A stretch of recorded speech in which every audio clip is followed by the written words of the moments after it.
Hello again guys and welcome back to Dorkforge. My name is Paul and you're back today watching another build. Today we have a sharpshooting artificer build for you. I'll apologise in advance for any sniffling or anything of the like. Unfortunately, hay fever season is upon us, and being a stereotype, yes, I have allergies. So, concept today is, if you're anywhere near into builds or optimizing, you've probably come across a handful, at least, of different sharpshooting builds, taking the sharpshooter feat to maximize range damage.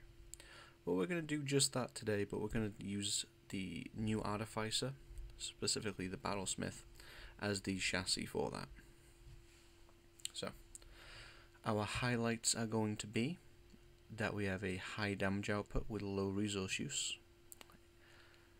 Sharpshooter doesn't actually take a resource. All you really need to do is take a -5 to hit for a potential 10 damage with a ranged weapon. We are going to be a mostly single stat dependent character. Being a battlesmith, we will be relying almost entirely on intelligence, although it is noteworthy we don't get to that point until level 3. We're going to utilize a bonus action triggered d6 damage mechanic that is target agnostic. Now, I mention this specifically because between Hunter's Mark and Hex, you have two other bonus action spells that will do a d6 damage per hit. However, both of those things, you cast the spell on a target. The target is a creature, and then every time you hit that creature, you get extra damage. Now, the issue there is that you have to use a subsequent bonus action to move that to somebody else once you kill the original target. The arcane weapon spell for the artificer, the target of the spell is the weapon itself. So you're going to get a d6 damage no matter who you shoot at without having to use any of the bonus action economy to move the target of your spell. Now, as we're going to be bonus action heavy with our Iron Defender, amongst maybe some other stuff, that's really, really great. And then, of course, we have some versatility through spells and skills. We're an artificer. We're a bit of a MacGyver mad scientist. So, the guides for these, as always, will be in the comments. They're completely free. Just follow the link, you'll get taken to this Google document. Now, the format of the documents is an ongoing process. We're now adding in a your go-to strategy to try and help with the playstyle of the build. But if you have any advice for any better ways to format the guides or something that would make things clearer for you guys, then by all means drop us a comment. We'll take a look at it and we'll improve the guide. At the end of the day, we want to make this as easy for you guys to reference as possible. So, your go-to strategy for this is basically going to be casting Arcane Weapon. That's a bonus action. It'll probably be your first turn, but as it is an hour duration, if you can get that off before combat, then all the better, and you get an extra attack out of it.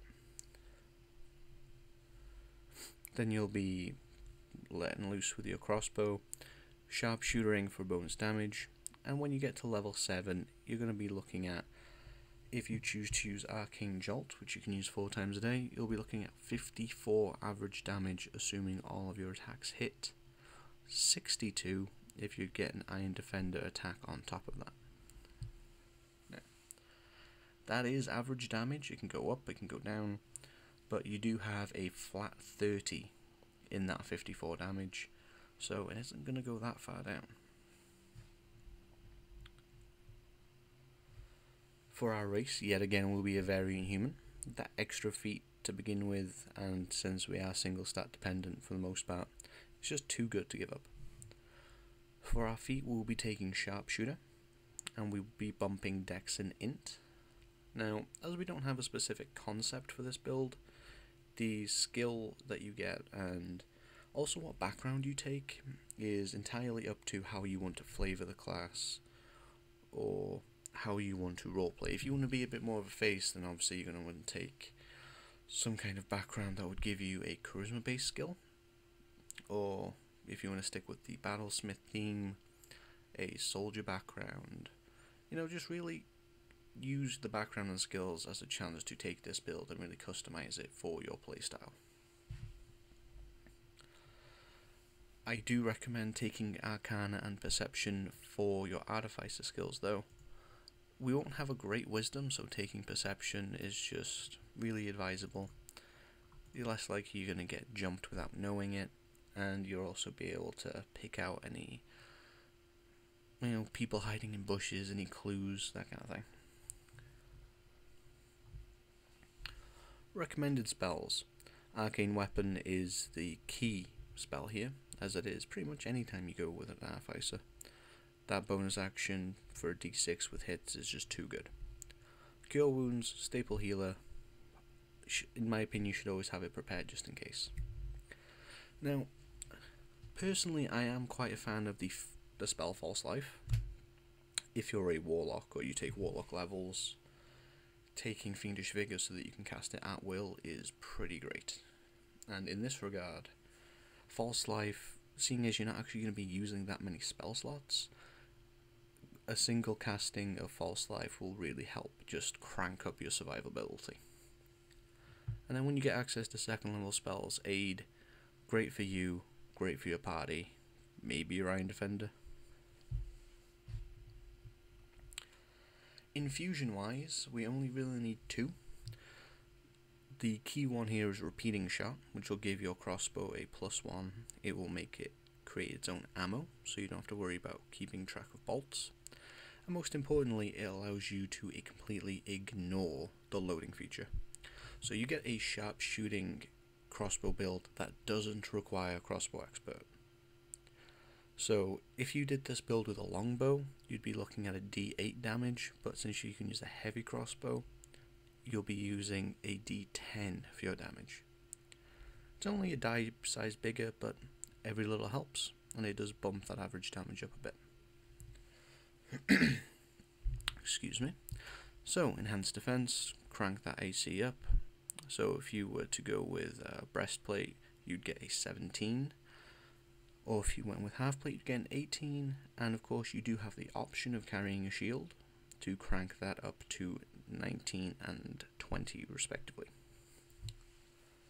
Now you're going to end up with, if you follow the recommended level breakdown, you'll end up with 3 infusions. Now, the 3rd infusion isn't really necessary for this build, so that's really kind of what you want to go with. You can either go with Goggles of Night to, you know, give your human self some dark vision, which would be great, or you can give a magic weapon or, you know, a bag of holding or something to a party member to help share that love. It's entirely up to you and what you feel is better for your character, your roleplay, and your party.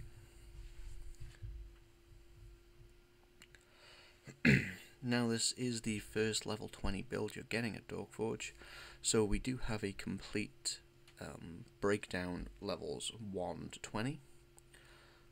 Just highlighting some key features you're going to get, and also when you get the option to make choices, recommendations for what choices to make. So, at level 1 you'll probably be using a light crossbow unless you can afford a heavy. Take sharpshooter shots as you see fit. Now that really depends on the AC, especially these early levels when you're not going to get a particularly high to hit overall, never mind after that -5 penalty. Really try and judge when you sharpshoot based on the enemy AC you're fighting. If you're fighting zombies, sharpshoot all day long. If you're fighting something that's a little tougher, you know, in the early levels, maybe something with like 14, 15, 16 AC, then maybe 10 for regular shots just to get that reliable hits, because you are still going to get that d6 arcane weapon damage. Now at level 2, when you get to infuse your crossbow for a +1, now sharpshooter becomes a bit more viable. At level 3 we're going to pick up our Iron Defender, which is going to allow us to weaponize those bonus actions. We're going to get a party defensive technique with defensive pounce, if your DM uses the variant flanking rules, then you have another piece on the board to get into flanking. At this point, it really doesn't matter whether we switch to intelligence for our attacks, because at this point, if you follow the point by above, you're going to have a +3 in dex and intelligence, so it doesn't matter. At level 4 though, that does quickly change as we get our first of so many ASIs. You will bump your intelligence to +4, which will give you, with your repeating shot infusion, a total of +5 plus proficiency, so +7 overall. So now you can sharpshoot and still retain a +2 to hit, and it's at level 4 that really sharpshooter starts to come into its own. With a +2 to hit afterwards, you are going to be hitting more reliably. +10 on each damage, plus that d6 arcane weapon damage, and you really do start to stand out as a damage dealer. At level 5, that goes even further. Now that you have arcane armament, you're going to be getting off 2 attacks per round, not including your Iron Defender attack. So you might start making, some of those more conventional melee builds just a little bit jealous. You'll also get access to second level spells, so that aid becomes available to you, and your proficiency bonus will increase to +3, so sharpshooter +3 overall. Now at level 6, level 6 and 7 you can kind of mix and go back and forth, whatever you prefer. I personally feel that it's more advantageous to take the dip of fighter between 5 and 6 of artificer, so that you can snag that archery fighting style and really just start to rely on sharpshooter. You obviously get second wind and another hit point than you would normally, so overall it is a solid dip. But I just feel like taking that archery fighting style at 6 is just more beneficial than getting jolt at 6. At level 7 overall, you're going to get level 6 of artificer. You can get arcane jolt. So again, if you or your defender hit once per turn, you can do 2d4 extra force damage, or heal a party member or an object, so your defender too, for 2d4 hit points within 30 feet of the hit target. You will also get access to your third infused item, so Goggles of Night, or something for the party. Again, your choice, really, what you feel's best. At level 8, from here on out, I would really just say just mainline fighter for the rest of it. Level 6 gives us what we really need, and unless you want more infused items or higher level restricted items, or for some reason the spellcasting of the artificer appeals to you, I would really just go fighter for the rest of it. So at level 8 you're going to get Action Surge for that short rest Nova. Now you won't be able to use Arcane Jolt on that Action Surge. That is a once per turn ability. Level 9 you're going to get Battle Master. Now maneuvers that I recommend for that would be Precision Attack to help pull off those sharpshooter shots, Parry for a bit of damage reduction, because if you do take damage you will need to make concentration saving throws, so this can help avoid that and make those throws easier. And the last one I'd recommend is Trip Attack. I really suggest having at least one maneuver where you can drop extra damage, and Trip Attack is good to use as the last shot you fire off to handicap your opponent's mobility and to give any other melee fighters in your party advantage on their attacks. But if you use it on anything but your last shot, then you risk giving yourself disadvantage or neutralizing advantage, because you will be shooting at a prone target. Coming out to level 11, now you're going to get your first fighter ASI of 7 million, or however many they get. So with this you're going to max out your intelligence, So you're going to get a +7 after penalty to your sharpshooter, and you get another use of Arcane Jolt and another tinkered item. So you get 5 jolts, 5 tinkered items, and even though you're in fighter now, you're still really cranking up that artificer feel.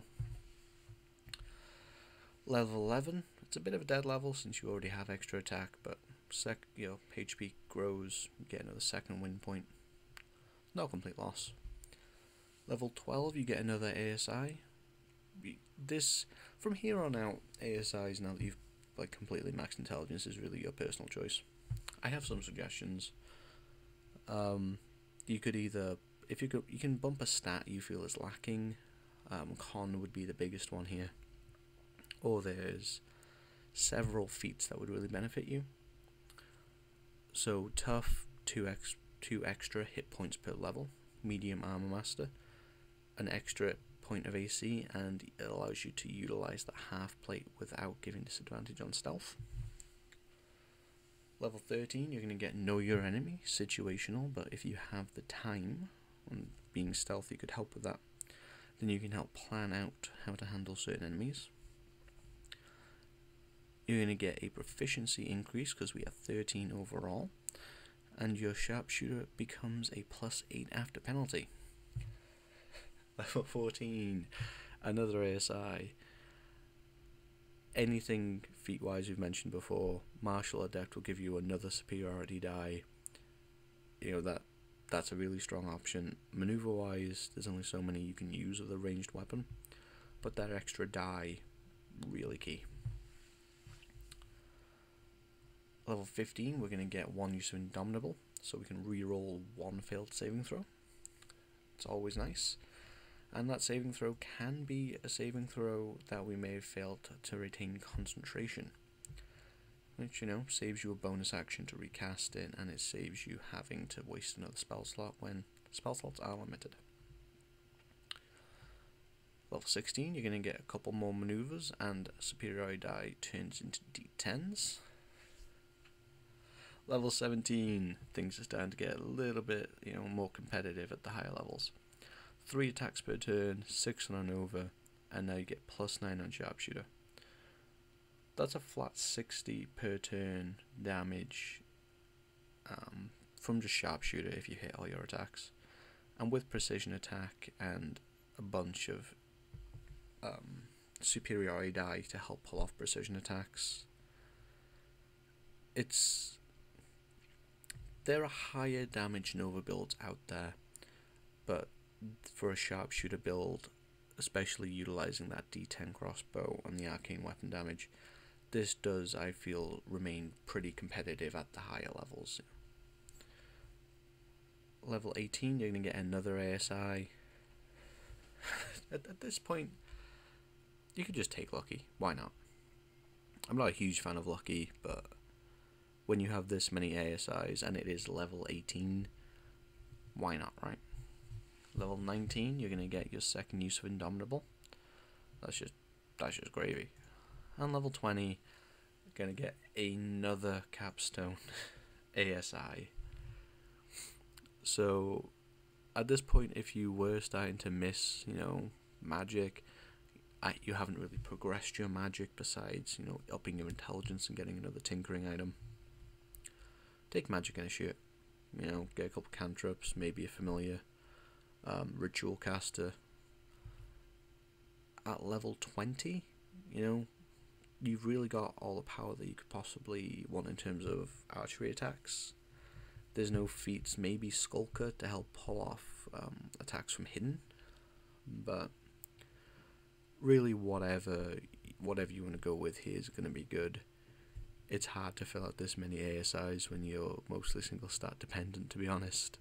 So you could just crank that con all the way up and be an absolute beast of hit points. So, there we have it. That is our sharpshooting artificer. I think that with repeating shot and the availability of heavy crossbow, it's a really interesting sharpshooting build that has a lot of roleplay potential and also is very mechanically effective. And still comes across as a great support character, because you do have access to giving an infusion to somebody, you have access to support spells, and overall I'm really happy with how this build turned out. If there's anything that you would change about this build, then let us know down below in the comments. If there's anything that you'd like to see changed about the guides, let us know in the comments. If you like this video, give us a like, hit that subscribe button, and turn on the notification bell. My name's Paul, this has been another Dorkforge build, and we will see you again next time.